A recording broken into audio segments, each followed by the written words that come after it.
Now, imagine not being able to land a job because you have the same name and birth date as a convicted sex offender.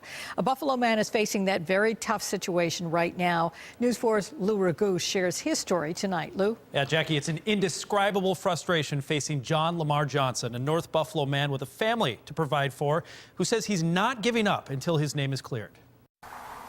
When your name is John Johnson, you know you're not the only one out there.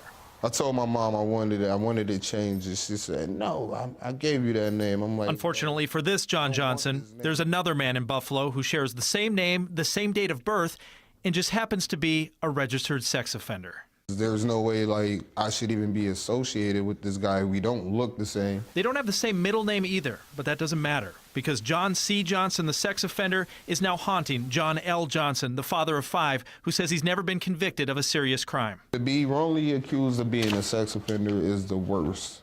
Is worse than being accused as a felon. John waited 10 years to be accepted for rental assistance, but his acceptance was short-lived.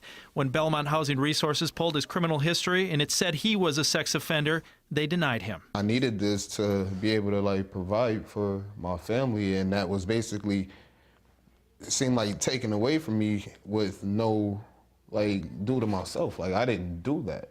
John printed off a copy of his own criminal history report, and sure enough, that sex offender information is in there. According to Erie County Central Police Services, it is an unfortunate result of how these NCIC background checks work. They search by name and date of birth, and if no one asks a follow-up question, mistakes like this can happen.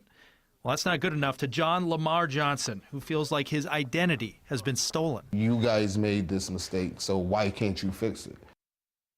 John says he hasn't been able to land a job for the last 2 years, even fast food jobs. Well, 2 years ago is when John C. Johnson was added to the sex offender registry by the Buffalo Police Department. Belmont Housing Resources will keep his case open and work with him to get assistance. Reporting live, Lou Raguse, News 4 at 6.